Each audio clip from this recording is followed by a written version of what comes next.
ዛሬም ስለላቀ አጠባበቅ እግዚአብሔር አምላክ ይናገረናል። ክብር ለእግዚአብሔር ይሁን። እግዚአብሔር ጠብቁኝ ካለ ሊመጣ ነው ማለት ነው።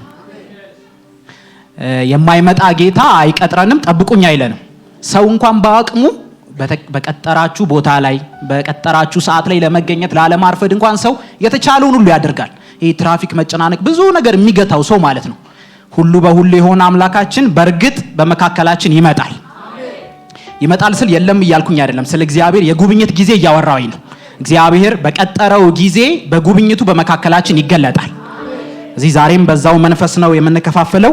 የላቀ አጠባበቅ በሚል ርዕስ ነው እግዚአብሔር በልቤ መልእክትን ያከበደው። በዛ ርዕስ ላይ እንነጋገራለን። መጽሐፍ ቅዱስ የያዛችሁ አልልም፣ እንደያዛችሁ ተስፋ አደርጋለሁ። ስለዚህ መዝሙር መጽሐፍ ምዕራፍ 40 እናውጣና ሙሉ ምዕራፉን እናነባለን። 17 ቁጥሮች አሉት፣ ግን የምንቆየው 3 ቁጥሮች ላይ ብቻ ነው። ግን ሙሉውን እናነባለን። የመዝሙር መጽሐፍ ምዕራፍ 40 ከቁጥር 1 ጀምሮ የእግዚአብሔር ቃል እንደዚህ ይላል። እግዚአብሔርን ደጅ ጠናሁት፣ እርሱም ዘንበል አለልኝ። ጩኸቴንም ሰማ፣ ከሚውጥ ጉድጓድ ከሚያዘቅጥ ማጥ አወጣኝ። እግሮቼን በአለት ላይ አቆመ፣ አካሄዴንም አጸና። ለአምላካችን የሚሆን ውዳሴ አዲስ ዝማሬን በአፌ ላይ አኖረ። ብዙዎች ያያሉ ይፈራሉም፣ በእግዚአብሔር ይታመናሉ። እግዚአብሔርን መታመኛው ያደረገ ወደ ትዕቢተኞች የማይመለከት የሐሰት አማልክትን ወደሚከተሉት የማያይ ሰው ብፁዕ ነው። እግዚአብሔር አምላኬ ሆይ አንተ ያደረከው ድንቅ ነገር ብዙ ነው።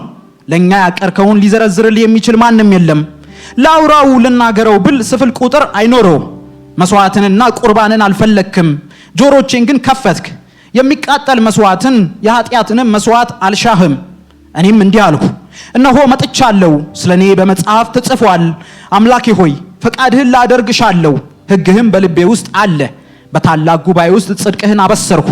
እግዚአብሔር ሆይ አንተ እንደምታውቀው ከንፈሮችን አልገጠምኩም፣ ጽድቅህን በልቤ አልሸሸኩም። ታማኝነትህንና ማዳንህን እናገራለሁ፣ ምሕረትህንና እውነትህን ከታላቅ ጉባኤ አልደበቅኩም። እግዚአብሔር ሆይ ምሕረትህን አትንፈገኝ፣ ቸርነትህና እውነትህ ዘወትር ይጠብቁኝ። ስፍር ቁጥር የሌለው ክፋት ከቦኛልና የኃጢአቴ ብዛት ስለያዘኝ ማየት ተስኖኛል። ከራሴ ጸጉር ይልቅ በስቷል፣ ልቤም ከርቶኛል። እግዚአብሔር ሆይ ታድነኝ ዘንድ ፈቃድ ይሁን። እግዚአብሔር ሆይ እኔን ለመርዳት ፍጠን። ነፍሴን ለመንጠቅ የሚፈልጉ ይፈሩ ይዋረዱም፣ ጉዳቴንም የሚሹ ተዋርደው በመጡበት ይመለሱ። በእኔ ላይ እሰይ እሰይ የሚሉ በራሳቸው እፍረት ይደንግጡ። አንተን የሚፈልጉ ሁሉ ግን ሐሴት ያድርጉ፣ በአንተም ደስ ይበላቸው። ዘወትር ያንተን ማዳን የሚወዱ እግዚአብሔር ከፍ ከፍ ይበል ይበሉ። እኔ ድሃና ችግረኛ ነኝ፣ ጌታ ግን ያስብልኛል። አንተ ረዳቴና አዳኜ ነህ፣ አምላኬ ሆይ አትዘግይ። እንደምታውቁት መዝሙር መጽሐፍ 150 ምዕራፎች አሉት። ግን 150ው መጽሐፍ የመዝሙር ምዕራፎች ዳዊት የዘመራቸው መዝሙሮች አይደሉም። በጣም ብዙዎቹ ዳዊት የዘመራቸው ናቸው። ግን 150ውም የዳዊት መዝሙሮች አይደሉም። ከመዝሙረ ዳዊት መጽሐፎች መካከል ባለፈው 2 ሳምንት ከፓስተሮቻችን ጋር ስንካፈል እንዳያችሁት አሳፍ የሚባል ዘማሪ መዝሙርን በዚህ በመዝሙር መጽሐፎች ላይ እናገኛለን። የቆሬ ልጆችም የሚል አይታችሁ ታውቃላችሁ አይደል? የቆሬ ልጆችም መዝሙር በዚሁ በመዝሙር መጽሐፍ ላይ አለ። የሙሴ ጸሎትም እዚሁ መዝሙር መጽሐፍ ላይ አለ። መዝሙር መጽሐፍ ምዕራፍ 90 ሙሴ የጸለየው ጸሎት ነው። ደግሞ አብዛኛውን ደግሞ ሁላችንም ደግሞ እንደምናውቀው ደግሞ የዳዊት መዝሙሮች የተካተቱበት መጽሐፍ ነው። ይሄ ያነበብነው መዝሙር ምዕራፍ 40 በቀጥታ ዳዊት የዘመረው መዝሙር ነው። የመዝሙሩን ዓላማ ካያችሁ ሙሉ ክፍሉን አነበብኩት እንጂ ዛሬ የምናየው ቁጥር 1፣ 2 እና 3 ነው። 2 ዓላማዎች ያሉት ዝማሬ ነው። ይሄ መዝሙር ምዕራፍ 40 17 ቁጥሮቹን ስታዩ የመጀመሪያው እንደ አብዛኛው የዳዊት መዝሙሮች ምስጋና አለበት። ዳዊት አብዛኛው መዝሙሮቹ ምስጋና ናቸው። ልመናም የሚያቀርብባቸው አሉ። ግን ከቁጥር 1 እስከ 3 ያሉትን በልዩነት ካያችኋቸው ዳዊት ለእግዚአብሔር ምስጋና ያቀረበት የመዝሙሩ ክፍል ነው። ስለምን እንደሚያመሰግን እናያለን። ቀሪዎቹን ደግሞ ቁጥሮቹን ስታያቸው ደግሞ ልመና ደግሞ የቀረበበት የልመና ጸሎትን ደግሞ ዳዊት በእግዚአብሔር ዘንድ ያቀረበበት ክፍል ነው። ድረስልኝ የሚል ልመና፣ እግዚአብሔር ሆይ እርዳኝ ድረስልኝ የሚል የድረስልኝ ጩኸትንና ጸሎትን ያሰማበት መጽሐፍ ነው። ይሄ የመዝሙር መጽሐፍ ምዕራፍ 40 ዛሬ በልዩነት ዳዊት ያመሰገነበትን በተለይ ቁጥር 1 2 እና 3 ላይ እንቆያለን። እንዳልኳችሁ እነዚህ ቁጥሮች እግዚአብሔርን የሚያመሰግኑ ቁጥሮች ናቸው። ምንድነው የምስጋናው ዓላማ? ዳዊት ስለምን እግዚአብሔርን አመሰገንክ? ዳዊት ስለተለያዩ ምክንያቶች እግዚአብሔርን ሲያመሰግን እሱ በጻፋቸው መዝሙሮች ሁሉ ውስጥ ታያላችሁ። ስፔሲፊክ ግን መዝሙር ምዕራፍ 40 እስከ 3 ባሉት ክፍሎች ውስጥ ዳዊት ለምንድነው እግዚአብሔርን የሚያመሰግነው? ስለምን ምክንያት ሜንሽን አድርጎ ነው እግዚአብሔርን የሚያመሰግነው ካልን ዳዊት በአንድ ጊዜ በህይወቱ ላይ ያለፈበት በጣም አስቸጋሪ ሁኔታ ነበር። በዘመኑ ዳዊት ከኖረበት መካከል በጣም አስቸጋሪ የተጨነቀበት መውጣት የማይመስለው ሞመንት የነበረ ከዛ ሁኔታ እግዚአብሔር ስላወጣው በዚህ ምዕራፍ 40 ላይ እግዚአብሔርን ያመሰግናል። በጣም ከባድ የሚባል የህይወት ክፍሉን ዳዊት ያሳለፈበት ምዕራፍ ነበረ። ስፔሲፊክ ምን እንደሆነ አይነግረንም። ወረድ ስንል እናያለን ለምን ይሄንን እንዳልኩኝ። ግን ዳዊት ስለዛ ሁኔታ አመሰግናለሁ ብሎ እግዚአብሔርን ያመሰግናል። ስለዚህ በጣም ካስጨናቂ ሁኔታ፣ በጣም ከባድ መውጣት ከሚችል ከማይመስለው ሁኔታ፣ በጣም አስጨናቂ ከነበረበት የህይወቱ ክፍል እግዚአብሔር ከዛ ስላወጣው እግዚአብሔር አውጥቶኛል ብሎ እግዚአብሔርን ያመሰግናል። ዳዊት በዛ የህይወቱ ምዕራፍ ላይ በምን አይነት ሁኔታ ውስጥ ያልፍ እንደነበረ በእነዚህ ከቁጥር 1 እስከ 3 ባሉት በተለይ ደግሞ ቁጥር 2 ላይ ዳዊት ይነግረናል በምን አይነት ሁኔታ ውስጥ ያልፍ እንደነበረ። ሁኔታውን እስኪኔው ምሳሌያዊ አገላለጽን ነው ዳዊት የሚጠቀመው። ምሳሌያዊ የሆኑ ምስል ከሳች የሆኑ ቃላቶችን እየተጠቀመ ነው የሚነግረን ያለፈበት ሁኔታና እንደዚህ ብሎ ይገልጽልናል። በምን አይነት ሁኔታ ውስጥ ነበርክ ዳዊት? ጩኸትና ለቅሶ ሞልቶኝ ነበር ይላል ዳዊት። ያን ሁኔታ ወደ ኋላ ዞር ብሎ ሲያስበው አንደኛ እንደዚህ ነበርኩኝ። እንዴት? ጩኸትና ለቅሶ ሞልቶኝ ነበር። አንዳንድ ጊዜ ወይ በለሆሳስም ወይም ብዙ ጊዜ እንደምንጸልየው በእግዚአብሔር ፊት ጸሎታችንን እናሰማለን። አንዳንድ ጊዜ ደግሞ የግድ ደግሞ የሚያስጮሁ ደግሞ የህይወት ምዕራፎች ደግሞ ይገጥሙናል። ጩሁ የሚሉ ፈልገን ሳይሆን ከምናልፍበት ሁኔታ የተነሳ የሚያስጮሁ የህይወት ምዕራፎች ይገጥሙናልና ዳዊት ጩኸት ሞልቶኝ ነበር፣ አስጮሆኝ ነበር ይላል። ጩኸት ብቻ አይደለም። ሁለተኛ ዳዊት እንዴት ነበርክ? ያንን የህይወት ምዕራፍ ጉድጓድ ውስጥ ነበርኩኝ ይላል። ጉድጓድ ውስጥ ነበርኩኝ። ሁለተኛ ከጉድጓድም ደግሞ ምን አይነት ጉድጓድ ይላል? የሚውጥ ጉድጓድ ውስጥ ነበርኩኝ። አፉን ከፍቶ አሰፍስፎ የመጣ ሊውጠኝ የመጣ መውጫ የሌለበት ጉድጓድ ማለት መውጫ የሌለበት ወደ ላይ ብቻ ካልሆነ ወዴትም ሊወጣበት የማይችል የህይወት ምዕራፍ ውስጥ ነበርኩኝ። ግን አንድ መውጫ ነበረ፣ ወደ ላይ ግን መውጫ አለ። ወደ ቀኝም ወደ ግራም ወደ ፊትም ወደ ኋላም የሚውጥ ጉድጓድ ውስጥ ነበርኩኝ። ዞር ብል የሚያየው እኔን ሊውጥ ያሰፈሰፈ ጉድጓድ ነው፣ ግን ወደ ላይ ግን መውጫ አለ። የሚውጥ ጉድጓድ ውስጥ ነበርኩኝ፣ መውጫ ያለበት የማይመስል። ሌላስ ዳዊት ምን ውስጥ ነበርክ? ማጥ ውስጥ ነበርኩኝ። ከማጥም ደግሞ ምን አይነት ማጥ ይላል? የሚያዘግጥ ማጥ ውስጥ ነበርኩኝ። ልወጣበት የማልችልበት አይነት ማጥ ውስጥ ነበርኩኝ። ማጥ ማለት ልትወጡ ስትሉ እግሮቻችሁን ይዞ የሚያስቀር አይደል? ጭቃ ረግረግ ምናምን እንደዚህ የተለያዩ ትርጉሞችን ይሰጣል። ልውጣብል እግሬን ሰንቆ የሚይዝብኝ አይነት የህይወት ምዕራፍ ውስጥ ነበርኩኝ። በራሴ ኃይል ልወጣ የማልችልበት ከያዘ ነገር እግሬን ላላቅቅበትና ልራመድበት የማልችልበት ከማጥም ደግሞ የሚያዘግጥ ማጥ ውስጥ ነበርኩኝ። በእንደዚህ አይነት የህይወት ምዕራፍ ውስጥ ነበርኩ ይላል ዳዊት። እንዳልወጣ የተያዝኩበት ሁኔታ ማንም ሊያወጣኝ አይችልም። በራሴ ሞከርኩኝ፣ ግን ያ ማጥ የሚያዘግጥ እዛው እንድቀር የሚያደርግ የህይወት ምዕራፍ ውስጥ ነበርኩኝ ይላል። ከዛ ግን ዳዊት የምስራች ይለናል፣ ወጥቻለሁ ይላል። ክብር ለእግዚአብሔር ይሁን። ከዚህ ምን ብያለሁ? ወጥቻለሁ። ዳዊት መውጣት የማልችልበት ሁኔታ ነበር እኮ ብለህናል። ማጡ እኮ የሚያዘግጥ ነው ብለሃል እኮ። ጉድጓዱ እኮ የሚውጥ ነው ብለሃል እኮ። የሚረዳኝ ሰው ያለ አይመስለኝም ብለህ ነበር እኮ። እንዴት ወጣሁኝ ትላለህ? አረ ወጥቼ አይደለም አውጥቶኝ ነው። ወጥቼ አይደለም በራሴ አውጥቶኝ ነው። አዎ ጉድጓዱ የሚውጥ ነበረ፣ ምንም ኦፕሽን አልነበረም። ግን ወደ ሰማይ ግን አማራጭ አለ። ማጡ የሚያዘግጥ ነበረ፣ ግን እግዚአብሔር አወጣኝ። እግዚአብሔር ያወጣል ወገኖች። መውጣት የማይቻል በሚመስለን ሁኔታ ውስጥም እግዚአብሔር ስቦ ያወጣል። እንዳልኳችሁ መጽሐፍ ቅዱስ ዳዊት በምን አይነት የህይወቱ ምዕራፍ ውስጥ ስላለፈበት ነገር ነው ይሄንን የዘመረው ብትሉ ምላሽን አይሰጠንም እዚሁ ምዕራፍ ላይ ስታዩ ማለት ነው። ግን ሰዎች አሰምሽናቸውን ያስቀምጣሉ ምልከታዎቻቸውን። ዳዊት በእንደዚህ አይነት የህይወት ምዕራፍ ውስጥ ባለፈ ጊዜ ስለገጠመው አስቸጋሪ ሁኔታ የዘመረው መዝሙር ነው። ማጥ የሚለው ስለዚህ ነው፣ ጉድጓድ የሚለው ስለዚህ ነው ብለው ጥቂት አሰምሽኖችን ያስቀምጣሉ። የመረጥኳቸውን አንድ ሁለቱን እነግራችኋለሁ። አንደኛው ጉድጓድ የሚሉት የመሸነፍ ጉድጓድ ነው ዳዊት እያወራ ያለው። የሚውጥ ጉድጓድ ያለው ዳዊት የመሸነፍ ጉድጓድ ነው። ዳዊት በህይወቱ ውስጥ በጣም ካሳለፋቸው አስቸጋሪ ሁኔታዎች መካከል የሳኦል አሳዳጅነት ነበር አይደል? እግዚአብሔር በዳዊት ላይ ከነበረው ዓላማ የተነሳ ሳኦል በጠላትነት የተነሳበት ጦር እስኪወረውርበት ድረስ ሊገለው እስኪሞክር ድረስ ሳኦል በጠላትነት የተነሳበት ሁኔታ ነበርና የሳኦል ጠላትነት አሳዳጅነት በጣም በከፋበት በበረታበትና ባማረረበት ጊዜ የዘመረው መዝሙር ነው። ስለዚህ ጉድጓድ የሚለው ዳዊት የተሸነፈበት የመሰለበት የመሸነፍ ጉድጓድን ነው ብለው አንዳንድ ሰዎች ምልከታቸውን ያስቀምጣሉ። ማምለጫ የሌለው የሚመስል ከሳኦል ማምለጥ የሚችል የማይመስልበት ሁኔታ ላይ የዘመረው መዝሙር ነው ያ ጉድጓድ የሚለው የመሸነፍ ጉድጓድ ነው ይላሉ። እግዚአብሔር ከዚህም ያወጣል። ጠላታችን በጣም የበረታ ቢመስለን መውጫ የሌለን ቢመስለን በሁሉም አቅጣጫ ልክ እንደ ጉድጓድ ከቦ ሊውጠን ቢመስለንም እንኳን አምላካችን ከዛም ያወጣል። ሁለተኛ ምልከታ የኃጢአተኝነት ስሜት ማጥ ነው የሚለው ማጥ ብሎ የሚያወራው የሚያዘቅጥ ማጥ የሚሉት ዳዊት በጣም የኃጢአተኝነት ስሜት የመወቀስ ስሜት የመከሰስ ስሜት የተሰማው ጊዜ ላይ የነበረውን ሁኔታ ያሰበ ነው። የሚያዘቅጥ ማጥ ውስጥ ነበርኩኝ ብሎ ያነሳው ዳዊት ብለው አሰምሽናቸውን ያስቀምጣሉ። ሁላችሁም እንደምታውቁት ሁለተኛ ሳሙኤል ምዕራፍ 11 ላይ ዳዊት የዚያን የኦሪዮ አይደለ የቤርሳቤህን የኦሪዮ ሚስት የሆነችውን ቤርሳቤህን ከሳባራ ከተኛ በኋላ ያንን ንጹህ የሆነውን ሰው የዛችን ሴት ባል በጦርነት ኢንቴንሽናሊ አይደል ውጊያው በጣም በተፋፋመበት ግንባር ላይ አሰልፉት ብሎ መልእክተኞችን ላከባቸው ኦሪዮ እንዲሞት።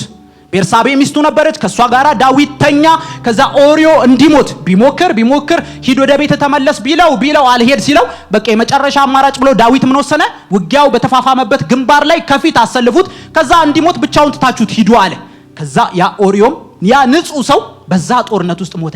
በዚህ የኃጢአተኝነት ስሜት የመወቀስ ስሜት ውስጥ እያለ የዘመረው መዝሙር ነው። ያንን ነው የሚያዝቅጥ ማጥ የሚለው ዳዊት ብለው አሰምሽናቸውን ያስቀምጣሉ። መውጣት የማይችልበት ሊወጣ ሲል እግሩን ጎትቶ የሚይዘው የኃጢአተኝነት ስሜት ተሰምቶት የጠላት ክስ በላዩ ላይ በጣም ነዶ ብዙ አማኞችን እኮ ጠላት በዚህ ያጠቃል አይደል? እንዳያገለግሉ፣ እንዳይራመዱ፣ ወደፊት እንዳይሄዱ ያለፈ የህይወት መልልሳቸውን ንስሐ ገብተው እግዚአብሔር ይቅር ያላቸውን የተወላቸውን ነገር ያወጣ ልክ እንደማጥ እግሮቻቸውን ይዞ ይቀራል። እግዚአብሔር አምላካችን ከዚህም ነፃ ያወጣል። ያወጣል እግዚአብሔር። ሁለቱን መርጬ ነገርኳችሁ። የዳዊት መዝሙር ችግሮቹን ማግነንና ማካበድ አይደለም። ማጥ ሲል ጉድጓድ ሲል የሚያዘቅጥ ሲል የሚውጥ ሲል ችግሩን ማጋነን አይደለም። እነዚህን ሁሉ ዘርዝሮ የዳዊት መልእክት አንድ ነው፣ ወጥቻለሁ። ሁለቱም ይሁን ሌላ ሶስተኛም ይሁን የዳዊት መልእክት አንድ ነው፣ ወጥቻለሁ። እንዴት ወጣ? ወጥቻ አይደለም አውጥቶኝ ነው። እግዚአብሔር ያወጣል። ሲጉባኤው በታላቅ ድምጽ እግዚአብሔር ያወጣል ይበል። ያወጣል እግዚአብሔር። እኔ ያነበብኩኝ እንደዚህ ያልኩኝ እንኳን ዳዊት የነበረበት ሁኔታ ስፔሲፊክ አልተጠቀሰ አልኩኝ። እንኳን አልተጠቀሰ። ማጥ ለሚመስለንም ሜንሽን አድርገን እንጠቅሰዋለን። ጉድጓድ ለሚመስለንም ሜንሽን አድርገን እንጠቅሳለን። ከፍ ባለ ድምጽ እግዚአብሔር ያወጣል እንላለን። ያወጣል። የከበደብን የህይወት ጉዳይ ሊሆን ይችላል። ያ ጉድጓድ ያ ማጥ የኃጢአተኝነት ስሜት ሊሆን ይችላል። ያ ማጥ የጠላት ከበባና የጠላት አሳዳጅነት የበረታብን ሊመስል ይችላል። እኛ ግን ከፍ ባለ ድምጽ እንደዚህ እንላለን፣ አምላካችን ያወጣል። ያወጣል። እንዴት እርግጠኛ ሆንክ እግዚአብሔር እንደሚያወጣ? ይሄ ዝማሬ የወጣ ሰው መዝሙር ነው። የወጣ ሰው ዝማሬ ነው። ዳዊት ወጥቶ የዘመረው መዝሙር ነው። ስለዚህ እግዚአብሔር ዛሬም ያወጣል።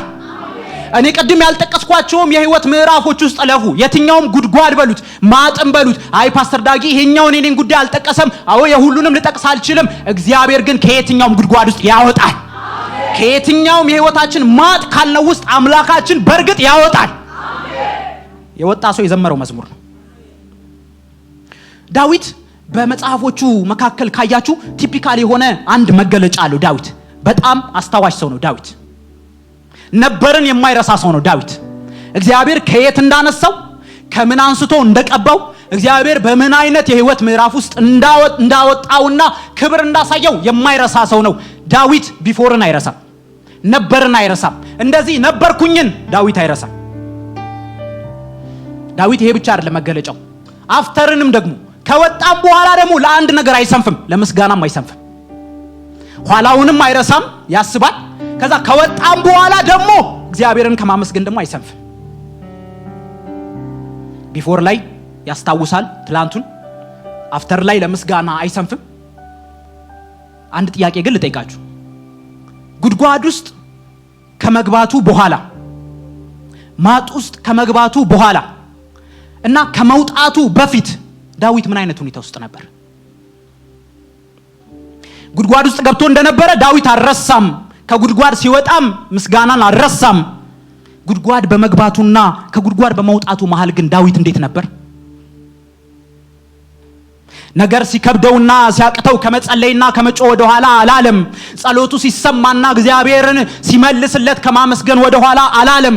ጸሎቱን በማሰማቱና ጸሎቱ በመመለሱ መካከል ግን ዳዊት እንዴት ነበር?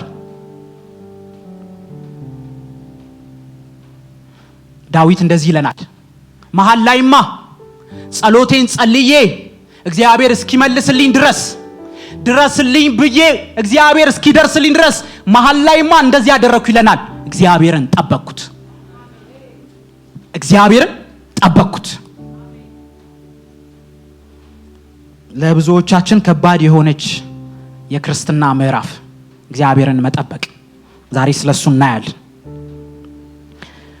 ቁጥር 1 ያነበብነው ክፍል ምዕራፍ 40 ቁጥር 1 ላይ እግዚአብሔርን ምን አልኩት ይላል? ደጅ ጠናሁት፣ እርሱ ምን አለልኝ? ዘንበል አለልኝ። እግዚአብሔርን ምን አልኩት? ደጅ ጠናሁት። ደጅ ጠናሁትን እንዳናቃልለው የተለያዩ ኢንተርናሽናል የሆኑ ተቀባይነት ያላቸውን ትርጉሞችን ያጠናሁ ነበርና እንግሊዘኛውን ስታዩ I waited patiently ይላል። እግዚአብሔርን ደጅ ጠናሁት የሚለው I waited patiently፣ በትዕግስት እግዚአብሔርን ጠበቅኩት። በጣም ኃይለ ቃል ያለው ቃል። እንደው አንድ ጊዜ ደረስ ብሎ እንደመመለስ፣ አንኳክቶ እንደመመለስ፣ ጠይቆ ዞር እንደማለት አይደለም። patiently በትዕግስት እግዚአብሔርን ጠበቅኩት። ሰው ቀጥሯችሁ 5 ደቂቃ አረፍቱ እንደው በትዕግስት ጠብቄ የሚላል የለም። ጠብቃችኋል፣ አለቀ። መጠበቅም ከገለጽ 40 ደቂቃ 50 ደቂቃ ግን ቢሆን በትዕግስት ጠበቅኩ።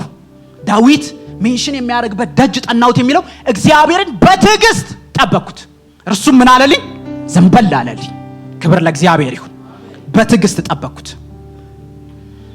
እግዚአብሔር ይናገረናል፣ በአንድም በሌላም ይናገረናል። አሜን እንላለን። የተናገረው ሲፈጸም እግዚአብሔር ሆይ አደረክ ብለን እናመሰግናለን። ግን በተናገረንና የተናገረን ነገር በመፈጸሙ መካከል ግን በመጠበቅ ግን እንፈተናለን። እግዚአብሔር ይናገራል፣ እግዚአብሔር የተናገረውን ይፈጽማል፣ ደግሞ እግዚአብሔር ይጠበቃል። እግዚአብሔር የሚናገር አምላክ ነው። እግዚአብሔር የተናገረውን የሚፈጽም አምላክ ነው። ደግሞ እግዚአብሔር በተናገረው ላይ ደግሞ የሚጠበቅ አምላክ ነው። እንደው ያለንበትን ዘመን እንዲሁ ስናየው ሁላችንም የምንኖርበትን መቆየትን አፕሪሺየት የሚያደርግ ዘመን ላይ ያለን አይመስለኝም። መጠበቅን አፕሪሺየት የሚያበረታታ ዘመን ላይ አይመስለኝም እኔ እንደታዘብኩት። እና ምናልባት የዘመኑ ተጽዕኖ ይሄ ያለ መቆየት ወዲያው አሁንም የጥድፊያ አሁንም ወዲያው ያ ፕሬሸር ምናልባት ተጽዕኖ አሳድሮብን ይሆነው ብዬ አሰብኩት። እና ዘመናችን መጠበቅን የማያበረታታ እንደሆነ ዝም ብዬ አንድ ቀለል ያለ ምሳሌ ሁላችንንም የሚገባንን አንድ ምሳሌ ልስጣችሁ። የዘመኑ በጣም ተቀባይነት ያለው ፕሮሞት የሚደረግ የሶሻል ሚዲያ ፎርማት ምንድነው? ሰዎች ሁሉ የሚጠቀሙት በጣም ነገሮች የሚራገቡበት ቲክቶክ አይደል? አዎ ዘመኑ የቲክቶክ ነው ይላሉ። ምን ይመስላችኋል? ቲክቶክን በጣም ተመራጭ፣ በጣም ሲምፕል፣ በጣም ሰው ጋራ በቀላሉ እንዲገባና ፕሮሞት እንዲደረግ ያደረገው የዛ ፎርማት ምን ይመስላችኋል? ሩቅ እንዳትሄዱ ስለማያስጠብቅ ነው። ቲክቶክ አያስጠብቅም። እንቅጯ በ7 ደቂቃ ያለቀ ደቂቃ አልኩኝ በ7 ሰከንድ ደቂቃማ ካልኩኝ በጣም ጠብቀናል። በ7 ሰከንድ በ10 ሰከንድ ያለቀ ጉዳይ ባይዘው በጥናት የተረጋገጠ ነገር ነው። እሺ ምነግራችሁ በዘመኑ ላይ የሰዎች አይምሮ ከጊዜ ወደ ጊዜ መጠበቅ አንድ ነገርን ታግሰን የመጠበቅና እስከመጨረሻው የመቆየት አቅሙ ሰው እየዳከመ ነው ብለው በጥናት አረጋገጡ። ስለዚህ ሰው ሊጠብቅበት የማይችለውን ነገር ወዲያው አቴንሽኑ ልንይዝበት የምንችለውን ነገር ክሬት እናድርግ ብለው ነው ቲክቶክ ክሬት የተደረገው። የተረጋገጠ ጥናት ነው ምነግራችሁ። እናም ለዛም ነው ደግሞ ሰው ጋራ በቀላሉ የገባው። እና አሁን አንድ ሰው የ1 ሰዓት ከ40 ደቂቃ ፊልም ከምትሉት 3 ሰዓት ቲክቶክ ላይ ቢቆይ አይታወቀው፣ በእውነት አይታወቀው። ተዋደዱ፣ ተፋቀሩ፣ ተጣሉ፣ ተጋጩ፣ ግጭቱ ጦዘ፣ ታረቁ፣ ተጋቡ። ይሄን ሁሉ በ1 ሰዓት ከ40 ደቂቃ ከሚያይ በ15 ደቂቃ ያለቀ ትዳር ቪዲዮውን ነው የምነግራችሁ። ለምሳሌ ነው የምነግራችሁ። በ15 ሰከንድ ያለቀ ተጣሉ፣ ግጭቱ ጦዘ፣ ታረቁ፣ ተጋቡ፣ ምን አሉ በሰከንድ ውስጥ ልቅ ያለ ጉዳይ። ዘመኑን ስታዩ መቆየትን አፕሪሺየት የሚያደርግ ነገር አይደለም። ወዲያው ተሳካላቸው የሰውን አይምሮ ሁሉ የያዙትና በቀላሉ የሆነው በቃ አያስጠብቃችሁም። ቲክቶክ በአጭር ሰከንድ ውስጥ የምትፈልጉት ነገር ሾርት ሆኖ ፕሪሳይዝ ሆኖ ይቀርባል። ዘመኑን ስታዩ መቆየትን አፕሪሺየት የሚያደርግ አይደለም። እና ምናልባት የዘመኑ ጥላ ተጽዕኖ አሳድሮብን ይሆን መቆየት የሚከብደን? እግዚአብሔር ግን እንደ ቲክቶክ አይሰራም። እግዚአብሔር የራሱ ጊዜ አለው፣ የሚሰራበት የራሱ ጊዜ አለው። ጸሎት አድርሰን በሰከንድ ውስጥ መለስ ቢሆን እኔ እንጃ አላቅም። ግን እግዚአብሔር እንደዚህ አይሰራም። መጠበቅ መቆየትን ይጠይቃል። መቆየት ደግሞ ብዙ አንወድም። እግዚአብሔር ይርዳል። ግን የኛ ዘመን ፈተና ብቻ አይደለም ይሄ። ወደ ዘፍጥረት ምዕራፍ 12 ላይ እንይና 2 ባለ ትዳሮችን እንመለከታለን፣ አብርሃምና ሳራ። አብርሃምን መጀመሪያ እግዚአብሔር የጠራበት ክፍል ነው። ዘፍጥረት ምዕራፍ 12 ላይ አብርሃምን እግዚአብሔር ጠራው። ምን ብሎ? ከሀገር ከወገንና ከአባት ቤት ተለይተ እኔ ወደ ማሳይ ምድር ውጣ። ከየት ተለይተ? ከሀገር ከአባት ቤት ከወገንና ከዘመዶች ተለይተ እኔ ወደ ማሳይ ምድር ውጣ። እኔ ብዙ ጊዜ ስናስብ አብርሃም የእምነት አባትነቱን ከሳራ ጋር የነበረውን የልጅ ፈተናውን ወይም ደግሞ ይስሐቅን ሰዋልኝ ሲባል በእምነት የወሰደውን እርምጃ እናያለን። እኔ ግን አንድ ነገር አምናለሁ። የአብርሃም እምነት የተገለጠበት የመጀመሪያ ሞመንት እግዚአብሔር ውጣ ሲለው መውጣቱ ነው። ሰው የመጀመሪያና የመጀመሪያ ጥያቄው ሊሄድ ሲያስብ ወዴት ነው የሚሄደው ነው የሚለው። ዴስቲኔሽን የማንኛውም ሰው እንቅስቃሴ ላይ ያለ ሰው ሁሉ ሊያውቀው የሚፈልገው ነገር። እንደው በጣም አዝናችሁ በጥያቄ አናስጨንቀው ካላላችሁኝ በቀር ኑ እንሂድ ብያችሁ ወዴት እንደሆነ ካልነገርኳችሁ አትከተሉኝ። ወይ የሆነ መሃል መንገድ ላይ አረ ንገረን ብላችሁ ትቀራላችሁ እንጂ ሰው ዴስቲኔሽኑን ሳያቅ መንቀሳቀስን አይወድም፣ አይፈልግም። ያውም ደግሞ ከአባቱ ቤት በጣም ከሚያውቀው ከወገን ከዘመድ ከሀገር ተለይተ ወዴት? እኔ ወደማሳይ በጣም ከኖርክበት በጣም ከምታውቀው ፋሚሊ ከሆንክበት ከሰነበትክበት ከዛ ውጣና ወዴት? እኔ ወደማሳይ ወዴት? አይታወቅም። እውነትም የእምነት አባት በጣም ከምታውቁት ነገር ላይ በጣም የበለጠ እንደሚስማማችሁ ካላወቃችሁ ኢቭን ሙቭ አታደርጉም እኮ።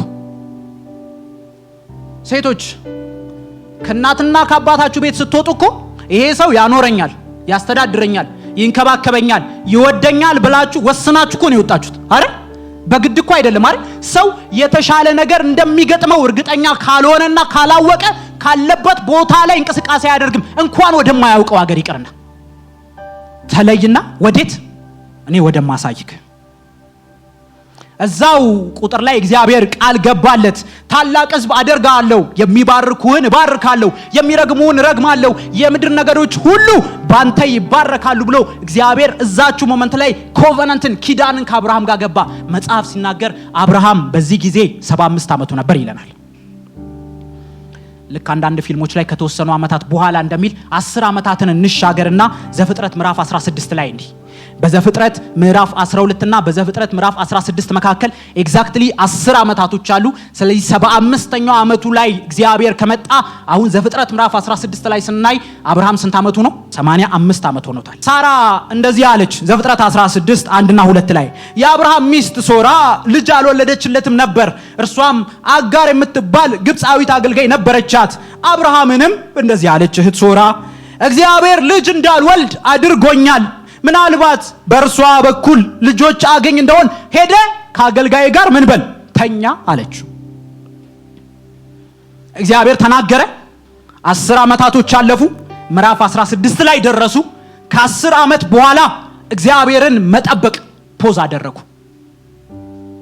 ሳራ በቃ አለች። እግዚአብሔር ተናግሮ ነበር። 10 አመታቶች አለፉ። እግዚአብሔር ልጅ እንዳልወልድ አድርጎኛል፣ ስለዚህ ምናልባት ከሷ በኩል ልጅ አገኝ ይሆናልና ሂድና አጋር ጋር ግባ።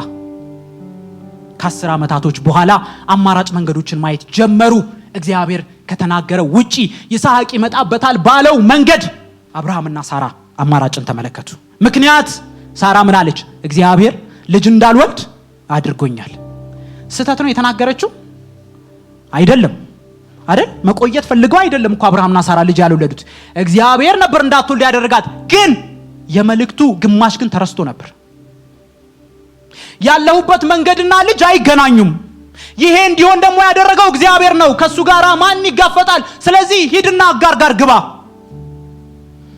ከመጠበቅ የሚያደክሙን እንዳንጠብቅ የሚያደርጉን 2 ምክንያቶች፣ አንደኛ እግዚአብሔር የተናገረንን መርሳት፣ ሁለተኛ እግዚአብሔር የተናገረን ንግግር ክብደት ሲያጣ። ተረስቶ አይመስለኝም። ምናልባት ከ10 አመታት በኋላ እግዚአብሔር ለአብርሃም የተናገረለት የተስፋ ቃል ቀለለባቸው፣ ክብደት አጣባቸው። ስለዚህ ሂድና ኦፕሽን እንጠቀም አጋር ጋር ግባ አለች ሳራ።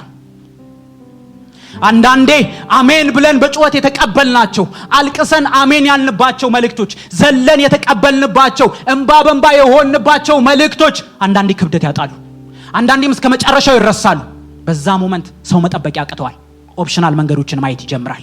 እግዚአብሔር የተናገረን ልክ የመጀመሪያው ቀን እንደሰማን በጌታ በኢየሱስም ለዘላለም በክብደቱ ይቀጥል። እግዚአብሔር የተናገረን አይቀለልብን። መርሳትማ በጣም የከፋ ነው። ክብደቱ አይቀለልብን። ልክ የመጀመሪያ ቀን አልቅሰን አሜን እንዳልነው፣ ልክ የመጀመሪያ ቀን ዘለን እግዚአብሔር ሆይ ለካ ታያለህ እንዳልነው በጌታ በኢየሱስም እስኪፈጸም ድረስ መጽናት ይሆንልን። 10 አመታቶች ሲያልፉ ኦፕሽን መታየት ተጀመረና አብርሃም ቤት እግዚአብሔር ባልተናገረበት መንገድ መጽሐፍ እንደዚህ ይላል፣ አብርሃምም በሚስቱ ሐሳብ ተስማማ። ለምን ይሆን እግዚአብሔር እንድንጠብቀው የሚፈልገው ወገኖች? እግዚአብሔር በእነዚህ እድሜያቸው በገፋ ሰዎች ጎረቤት ቤት የህፃን ልጅ ድምጽ ሲሰማ እያዘኑ ልጅ መቼ ነው የምናገኘው ብለው ሲናፍቁ ማየት እግዚአብሔርን ያስደስተዋል። በመልእክት እግዚአብሔር ሁሉ ጊዜ ያስታወሰን ልክ የሆነ የሚጓጓበትን ነገር ሊያገኝ እንደማይችል እንቁልልጭ እንደሚባል ህፃን እግዚአብሔር እንደዛ ያለን ነው የሚያስጠብቀን። መልእክት መጥቶለት የሚጠብቅ በጣም ብዙ ሰው ምናልባትም ሁላችንም በዚህ እንዳለን ተስፋ አደርጋለሁ። ለምን ይሆን እግዚአብሔር የሚያስጠብቀን ወገኖች? በጣም ጠላት ባልተፈጸሙ መልእክቶቻችን በመንጠባበቃቸው መልእክቶች መካከል የእግዚአብሔርን ኢሜጅ የሚያበላሽበት የህይወት ምዕራፍ እግዚአብሔርን የምንጠብቅበት ምዕራፍ፣ የአምላካችንን የሌለ ኢሜጅ ለሰዎች እየሰጠ ሰዎች እግዚአብሔርን እንዲያሙ፣ ሰዎች በእግዚአብሔር ላይ ተስፋ እንዲቆርጡ፣ ሰዎች እግዚአብሔርን እንዲጠራጠሩ የሚያደርግበት የህይወት ምዕራፍ፣ ሰዎች እግዚአብሔርን የሚጠብቁበት። ግን ለምን ይሆን እግዚአብሔር የሚያስጠብቀን? የወለዳችሁ አንድ ጥያቄ ልጠይቃችሁ። እናትም አባትም ልጃችሁ ውጪ ተጫውቶ ልጅ እንደሚሆነው ጭቃ በጭቃ ወይ አቧራ በአቧራ ሆኖ ቆሽሾ እጆቹ እንዳላ አቧራ ሆኖ ማንኛውም ህፃን ከጨዋታ እንደሚመለስ ወደ ቤቱ ተመለሰ። ተጫውቶ የልቡን አድርጎ ወይም አድርጋ፣ ግን አቧራ በአቧራ ጭቃ በጭቃ ሆና ቆሽሻ እጆቻቸው ሁሉ ቆሽሸው ወደ ቤት መጡና ማሚ ርቦኛል አሉ። ማሚ በጣም ምግብ እፈልጋለሁ፣ ርቦኛል፣ ብዙ ተጫውቻለሁ፣ ደክሞኛል፣ ምግብ እፈልጋለሁ አሉ። ቤት ውስጥ ምግብ አለ። ምናልባትም ልጅሽ የሚወደው አይነት ምግቡ አለ። የምግብ ፍላጎት አለ። ልጅሽ ርቦታል፣ ግን እጁ ቆሽሿል። የትኛዋ እናት ነሽ ልጄማ ርቦት እያየሁኝ እንደዚህ አልታገስም ና ብላ ብለሽ በቆሸሸ እጁ ምግብ እንዲበላ የምትሰጪው? የትኛው አባት ነህ ባኞ ቤት ገብቶ እጁን ታጥቦ እስኪመጣማ የልጄን ረሃብ አልታገስም ይሄው ብላ ብለ በቆሸሸ እጁ ምግብ እንዲበላ የምታቀርብለት የትኛው አባት ትሆን? እንዴትም ቢርበው እንዴትም በልባችሁ መራብ ቢንሰፈሰፍ ወላጆች ልጆቻቸው ሲበሉ ደስ ይላቸዋል። ደስ ቢላችሁም እንኳን እንዴትም ብለ ሂድና እጅን ታጥበና አይደለም የምትሉት ወላጆች? ምግቡን ከመብላቱ በላይ የረሃብ ስሜቱን ከማስታገሱ በላይ በዛ በቆሸሻ እጁ መብላቱ ለጤናው ጠንቅ እንደሆነ ስለምታውቁ እንጂ የክፋት ስሜት በውስጣችሁ ስላለ ልጆቻችሁን አትከለክሉ ምግብ በዛ ሁኔታ ውስጥ የሚመጡት። እግዚአብሔርን መጠበቅ እርሱ ለኛ ሲሰራ መጠበቅ ብቻ አይደለም፣ እርሱ እኛንም ሲሰራን መጠበቅ ነው።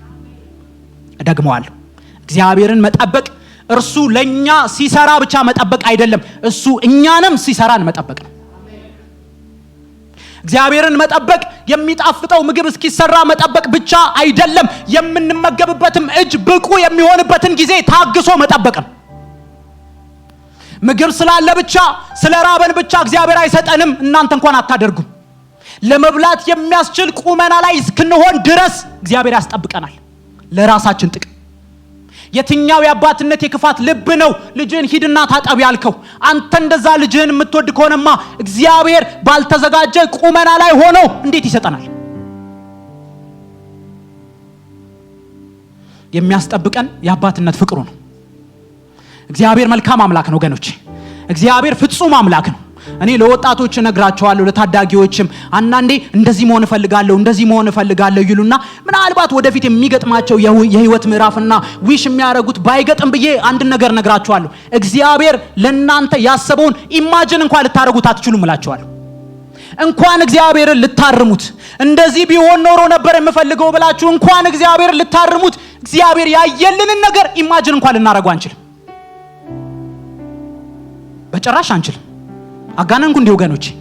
እግዚአብሔር እኮ በኃይሉ ታላቅ ነገር ያደርጋል። በኃይሉ ከፍ ያለ ነገርን ያደርጋል። በእኛ ላይ ደግሞ ዓላማው አንድና አንድ ነው፣ እሱም ፍቅር ብቻ ነው። ግን እግዚአብሔር በአባትነት ፍቅሩ ግን አንዳንዴ ያስጠብቀናል ለራሳችን ጥቅም። አንድ ልጅን ለመቀበል 9 ወር መጠበቅ አይበቃም ወገኖች? እንደ ኖርማል የተፈጥሮ ስርዓት 9 ወርን መጠበቅ አይበቃ? አንድ ልጅ እኮ ነው የጠየቁት። የልጅ እኮ ታይፕ እኮ አላወጡም አይደል? እና አብርሃም እንደዚህ አላሉ። ልጅ ነው የሚፈልጉት። 9 ወር አይበቃም መጠበቅ ወገኖች? እነሱ አንድ ልጅ ነው ያሰቡት፣ እንደ ማንኛውም አይነት ልጅ።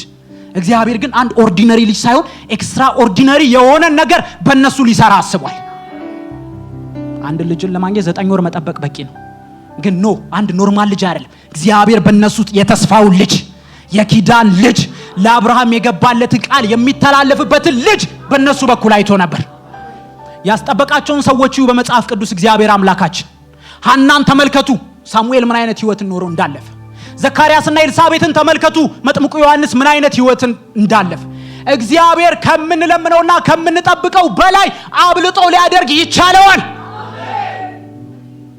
ለዚህ ነው የሚያስጠብቀን። እግዚአብሔር የሚያስጠብቀን ከመልካምነቱ የተነሳ ነው ወገኖች። እግዚአብሔር ኤክስትራኦርዲናሪ የሆነ ነገር ይየለን።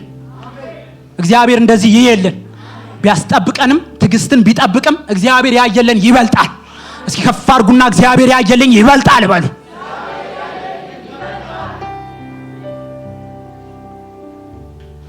የመጠበቅ ጊዜ የመሰራት ጊዜ ነው። የመጠበቅ ጊዜ የምን ጊዜ ነው? የመሰራት ጊዜ። የሚሰራን ደግሞ እርሱን በማወቅ ነው። እግዚአብሔር በመጠበቅ ሲዝኖች ውስጥ እግዚአብሔር እርሱን በማወቅ ይሰራናል። በተናገረውና የተናገረው በመፈጸሙ መካከል ያለ የመጠበቅ ጊዜ የምን ጊዜ ነው? የመሰራት ጊዜ። እርሱን በማወቅ ተሰርተን ማለፋችን፣ በመጠበቅ ሲዝን ውስጥ እርሱን በማወቅ ተሰርተን ማለፋችን መቼ ይታወቃል? ጸሎት የተመለሰ ጊዜ። የጸሎታችንን ምላሽ በተቀበልን ጊዜ ተሰርተን ነው ያለፍነው ወይስ አይደለም ያስታውቃል። አብርሃም ቃል ሲገባለት ዘፍጥረት 12 ላይ 75 ዓመቱ ነበር። ይስሐቅ ሲወለድ አብርሃም ስንት ዓመቱ ነበር? 100 ዓመቱ። 100 ሲቀነስ 75 25 የመጠበቅ ዓመታት እኩል ይሆናል 25 የመሰራት ዓመታት ለአብርሃም 25 ሩብ ምዕት ዓመት እግዚአብሔርን መጠበቅ 25 አብርሃም እግዚአብሔርን በማወቅ የተሰራባቸው ዓመታት ያንድ ወጣት እድሜ በዚህ ሁሉ ውስጥ የተሰራ አብርሃም ውጤቱ ይስሐቅን በተቀበለ ጊዜ ተገልጧል። ያ ሁሉ ዓመት አንዴ አሸዋ ቁጥር ትውልድን እንደዚህ ያበዛዋለሁ፣ አንዴ የሰማይ ከዋክብትን ቁጥር እንደዚህ ያበዛዋለሁ፣ እኔ ጋሻ ነኝ አትፍራ እያለ በብዙ የትንቢት ቃል እግዚአብሔር ይፍን በራሱ እንኳን እየማለ ያቆየው የሰራው የጠበቀ አብርሃም እግዚአብሔርን ማወቁ መቼ ተገለጠ? ይስሐቅን በተቀበለ ጊዜ። መሰራት አለመሰራታችን የጸሎታችን ምላሽ በተቀበልን ጊዜ ያስታውቃል። እግዚአብሔር አብርሃምን እስከየት ድረስ ሰራው? በዛ በርጅናው ዓመታት የሰጠውን ይስሐቅን ስጠኝ ሲለው ነው እስከማይለው ድረስ አብርሃም በነዛ 25 ዓመታት ተሰራ። በብዙ ምጥ፣ በብዙ እንባ፣ በብዙ መጠበቅ 25 ዓመታት የጠበቀውን ይስሐቅን መልሰ ስጠኝ አብርሃም ሰዋልኝ ሲለው ነው እስከማይል ድረስ አብርሃም እግዚአብሔርን በማወቅ ተሰራ። የትኛው የአባትነት ልቡ ነው በልጁ ላይ ያስነሳው ሰይፍ? የትኛው የሚተካው መጽናኛ ልጁ ነው በይስሐቅ ላይ እንዲጨክን ያደረገው? የትኛው የሚጽናናባቸው ልጆች የትኞቹ ናቸው በይስሐቅ ላይ እንዲጨክን ያደረገው? 25 ዓመታት እግዚአብሔርን ያወቀበት ማወቅ አብርሃም እንዲጨክን አደረገው። የተሰጠውን ልጅ ነው እስከማይል ድረስ በእነዚህ የመጠበቅ ዓመታት ውስጥ እግዚአብሔር አብርሃምን ሰራ። ወገኖቼ አንድም ባርኮት ልባርካችሁ። እግዚአብሔር የሁላችንን ጸሎት ይመልስልን። ከዚህ የበለጠ ባርኮት ግን ልባርካችሁ፣ እግዚአብሔር ሰርቶን ይመልስልን። የእውነቴን ነው የምላችሁ፣ ያጋንንኩ አይደለም። ይሄ ትልቅ ባርኮት ነው። እግዚአብሔር ሰርቶን ይመልስልን። የሰጠንን ስጡኝ ባለን ጊዜ ነው እስከማንለው ድረስ፣ አይናችንን እስከማናሽ ድረስ፣ የሞሪያም ተራራ እስከማይከብደን ድረስ፣ ቢላዋ ማንሳት እስከማይከብደን ድረስ እግዚአብሔር ሰርቶን ይመልስልን። የተሰራ አብርሃም ይስሐቅን ለመሰዋት ወደ ኋላ አላለ። ያ ቃል ይስሐቅ እንዴት እንደመጣ ቢሞትም እንኳን እኮ ተብሎ ተነገረን አይደል? በአዲስ ኪዳን ቢሞትም እንኳን ያስነሳዋል በሚል እምነት ይስሐቅን ሊሰዋ ከየት አወቀው? ይሄንን እግዚአብሔር ከሞተ የሳራ ማህፀን ይስሐቅ ሲወጣ በነዛ በ25 ዓመታት አምላኩን ጠንቅቆ ያውቀዋል። ከሞተ የሳራ ማህፀን ልጅ ከማይወጣበት ከተፈጥሮ ስርዓት ውጪ በሆነ ጊዜ የተቀበለው ይስሐቅ ቢሞትም እንኳን ያስነሳዋል። እግዚአብሔርን የሚያውቀው እንደዚህ ነው። የጸሎታችንን ምላሽ በተቀበልን ጊዜ የሚገለጥብን ካራክተር በመጠበቅ ዓመታት ውስጥ የተሰራ ነው መሰራት ነው። እግዚአብሔር ሰርቶን ይመልስል። የጸሎታችን ምላሽ ከቤተ ክርስቲያን እንዳያጠፋል። የጸሎታችን ምላሽ ተመስገን አንተን የሰጠኝ ከማለት እንኳን ቢዚ እንዳያረገን፣ አይ በጣም ቢዚ ሆኜ ነው እንዳንል እግዚአብሔርን ለማመስገን ተሰባስበን ለማምለክ ቢዚ እንዳያደርገን፣ ከእግዚአብሔር ቤት እንዳያጠፋን እግዚአብሔር ሰርቶን ይመልስል።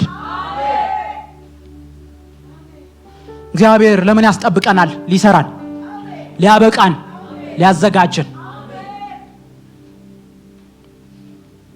እንግዲያውስ እግዚአብሔርን እንዴት እንጠብቀው? ለዚህ የሚያስጠብቀን ከሆነ እግዚአብሔር እንዴት እንጠብቀው? የላቀ አጠባበቅ 3 ነገሮችን ተናግሬ እንጨርሳለሁ። አንደኛ በእምነት እንጠብቀው። በምን እንጠብቀው? በእምነት እንጠብቀው። ስለሚመጣ ነው እሺ እንጠብቀው ወገኖቼ። ተስፋን የሰጠ የታመነ ነው። ሰው ሁሉ እንኳን ባይታመን፣ እኔና እናንተ እንኳን ባንታመን፣ እሱ ለዘላለም ለብቻው የታመነ ሆኖ ይኖራል። እንዴት እንጠብቀው? በእምነት እንጠብቀው። በመጠበቅ ሲዝን ውስጥ ጠላት በአማኞች ህይወት ውስጥ የሚሰራው አንድ ስራ እምነትን መሸርሸር። አይ በቃ እግዚአብሔር ማቀርቷል፣ አይ ረስቶታል፣ እግዚአብሔር ትቶታል፣ የተናገረህን ትቶሻል፣ የተናገረሽን እንጂ እስካሁን ይቆይ ነበር እንዴ? እስካሁን ለምን አይፈጸምም? የስንቱ ትንቢት ተፈጽሞ የለ እንዴ? በዚህ ሲዝን ጠላት የሚሰራው አንድ ስራ የአማኞችን በእግዚአብሔር ላይ ያላቸውን እምነት መሸርሸር። ከዛ አማራጮችን ያሳየናል። አይ በቃ በዚህ በኩል ሞክር፣ ልክ አጋር ጋር ግባ እንዳለችው ማለት ነው። አይ በቃ በዚህ በኩል ኢሳይያስ 40:31 ሁላችሁም የምታውቁት ቃል ነው። እንደዚህ ይላል፣ እግዚአብሔርን በምን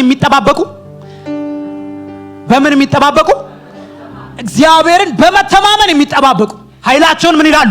ያድሳሉ። እንደ ንስር በክንፍ ይወጣሉ፣ ይሮጣሉ፣ አይታክቱም፣ ይሄዳሉ፣ አይደክሙም። ምን የሚያደርጉ? እግዚአብሔርን በምን የሚጠብቁ? በመተማመን የሚጠባበቁ። ይመጣ ይሆን እንዴ? ወይ ቀርቶ ይሆናል፣ አረ የኔ ነገር ማራስቶታል የሚሉ አይደለም። እግዚአብሔርን በመተማመን የሚጠባበቁ ኃይላቸውን ምን ይላሉ? ያድሳሉ። ኢቭን እኮ አሁንም እኮ ሊቆይ ይችላል፣ ላይፈጸም ይችላል፣ ግን ተመስገን ብለው ይነሳሉ። እግዚአብሔር የኔን ነገር ረሳው እንዴ የሚሉ ግን በመተማመን የሚጠባበቁ ኃይላቸውን ምን ይላሉ? ያድሳሉ። ክብር ለእግዚአብሔር ይሁን። እግዚአብሔርን በመተማመን መጠበቅ ይሆንልን። ትቶታል የኔን ነገር እያልን እምነት አጓድለን እምነት አጥፍተን እግዚአብሔርን እየተጠራጠርን ሳይሆን በመተማመን መጠበቅ ይሆንልን። የላቀ አጠባበቅ አንደኛ መገለጫ እግዚአብሔርን በእምነት እንጠብቀው። እግዚአብሔር በጊዜው ይመጣል። እግዚአብሔርን በመተማመን መጠበቅ ማለት ቀና ማለት ነው።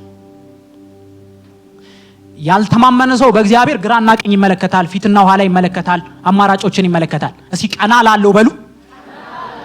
ቀና ብለን እግዚአብሔርን እንጠብቃለን። ቀረ ብለን በሰው ላይ ተስፋ እናደርግም። ቀረ ብለን የሆነ አማራጮችን አናይም። አይኖቻችንን ቀና አድርገን እንጠብቀዋለን። እንደ ዳዊት ጉድጓድ ውስጥ ብንሆንም ግን ከላይ አይዘጋም። ቀና ብለን እንጠብቀዋለን። እግዚአብሔርን በመተማመን የሚጠባበቁ ኃይላቸውን ያድሳሉ። ሁለተኛ በምን እንጠብቀው? በምስጋና እንጠብቀው። ክብር ለእግዚአብሔር ይሁን። እያጉረመረምን አንጠብቀው። ሌላ በመጠበቅ ሲዝን በመሰራት ሲዝን ውስጥ ጠላት በአማኞች ህይወት ውስጥ የሚሰራው ነገር ማጉረምረም። ፓስተር ቴዲ ብሏል አይደል? ትርጉም የሌለው ቃል ማጉረምረም። እኔን ረስተኝ እኔ እንደዚህ። እግዚአብሔር እንደዚህ አንጠብቀውም። እያመሰገንን እንጠብቀዋል። እኔ ወደ ልቤ ምን እየመጣን ነበር ታውቃላችሁ? ባለፈው 15 ቀን ፓስተር ሳሚ አሳይመንት ሲሰጠን ነበር አይደል? እኔም ዛሬ ልስጣችሁ ኮርጃለሁ። እግዚአብሔር የተናገራችሁና የተፈጸመውን እያሰባችሁ እግዚአብሔርን እያመሰገናችሁ ጠብቁት። አለ አይደል? የምንጠብቀው እንዳለ ሁሉ ተናግሮን የተፈጸመ አለ አይደል? እግዚአብሔር እንደተናገረው ያደረገውን አይተናል አይደል? እንደዚህ ተናግሮኝ እኮ እግዚአብሔር ተፈጽሟል። ስለዚህ አሁንም እግዚአብሔር በጊዜው ምን ይላል? ይመጣል። ግቡና እግዚአብሔር የተናገራችሁና የፈጸመውን እያስታወሳችሁ እየጻፋችሁ ትዝ የሚላችሁ እግዚአብሔር ይሄንን ተናግረኝ ተፈጽሟል። ትላንት ታምናሃል፣ ዛሬም ለነገም አንተ ትታመናለህ። እግዚአብሔር እንደተናገረው ያደርጋል። እንዴት እንጠብቀው? እግዚአብሔርን በምስጋና እንጠብቀው። እያጉረመረመን አንጠብቀው። እያመሰገንነው እንጠብቀዋለን። እንደሚመጣ እያመንን የሚገባውን ክብር እየሰጠን እግዚአብሔርን እንጠብቀዋለን። የመጨረሻ እግዚአብሔርን እንዴት እንጠብቀው? በስፍራችን ላይ በመሰዊያችን ላይ እግዚአብሔርን እንጠብቀው። የላቀ አጠባበቅ ሶስተኛ መርህ ወይም መገለጫ እግዚአብሔርን በስፍራችን ላይ እግዚአብሔርን በመሰዊያችን ላይ ሆነን እንጠብቀው። አንድን ክፍል እናይና እንጨርሳለን። ሉቃስ 1:5-25 ያለውን ጊዜ እንዳልፈጅ እናንተ ገብታችሁ አንብቡት። የዘካርያስና የኤልሳቤጥን ታሪክ የሚነግረን ክፍል ነው ሐኪሙ ሉቃስ የጻፈልንና ቁጥር 5 ጀምሮ እንደዚህ ይለናል። ዘካርያስ ካህን ነበረ ይለናል። ዘካርያስ ካህን ነበርና ከምን ወገን ካህን እንደሆነ ይነግረናል። ከአብያ የክህነት ምድብ የሆነ ካህን ዘካርያስ የሚባል አንድ ካህን ነበር ይላል። ምን እንደሆነ እናያለን። አብያን ከታች እናየዋለን። 24 የክህነት ቡድኖች አሉ። አንደኛ ዜና መጽሐፍ ምዕራፍ 24 ላይ ታገኛላችሁ። 24 የሆኑ የክህነት ቡድኖች አሉ። ከነዛ መካከል አንዱ ነው የአብያ ነገድና ዘካርያስ ከዚህ ከአብያ ነገድ የሆነ ካህን ነው ይለናል ሐኪሙ ሉቃስ። ሚስቱ ደግሞ ኤልሳቤጥ ትባላለች ይለናል።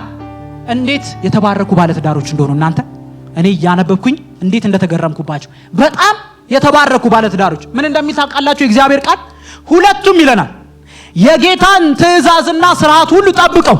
ስንቱ? ሁለቱም የጌታን ትእዛዝና ሥርዓት ሁሉ ጠብቀው ከዛ ያለ ነቀፋ የሚኖሩ በእግዚአብሔር ፊት ምን ነበሩ? ጻድቃን ነበሩ። በጣም ሲሪየስ ናቸው። በእግዚአብሔር ትእዛዝና ሕግ ላይ አይደራደሩ፣ አይቀልዱም፣ አያመቻምቹም። የእግዚአብሔርን ትእዛዝና ሕግ ሁሉ የሚጠብቁ ከዛ ለጥቂት ሰዎች መጽሐፍ ቅዱሳችን የተጠቀመውን አገላለጽ ደግሞ ይጠቀማል። ያለ ነቀፋ የሚኖሩ በእግዚአብሔር ፊት ደግሞ ምን ነበሩ ይለናል? ጻድቃን ነበሩ። ቁጥር 7 ላይ ይሁን እንጂ ብሎ ደግሞ ይቀጥላል። ይሁን እንጂ ይልና ሁለቱም ምን አልነበራቸው? ልጅ አልነበራቸው። ለምንድነው ልጅ አልነበራቸው? ኤልሳቤጥ መካን ነበረች፣ ሁለቱም በእድሜ የገፉ ነበሩ። ኤልሳቤጥ መካን ነበረች፣ ስለዚህም ልጅ አልነበራቸውም ይላል። በአይሁድ አመለካከት አንዲት ሴት መካነች ማለት መካነች ብቻ ማለት አይደለም። ከጀርባው የሚሰጡት አንድ ድምዳሜና ለመካንነቷ የሚያሳብቡበት አንድ ምክንያት አላቸው። ኃጢአት ተገኝቶባት ነው ይላሉ። በአይሁድ አመለካከት አንዲት ሴት መካነች ማለት ኃጢአት ተገኝቶባት እግዚአብሔር በኃጢአቷ ምክንያት ነው እንዳትወልድ ያደረጓት የሚል አመለካከት አላቸው። ሉቃስ ግን ሲነግረን አረ እንደዚህ አይደለም፣ በእግዚአብሔር ፊት ምን ነበሩ ይለናል? ጻድቃን ነበሩ።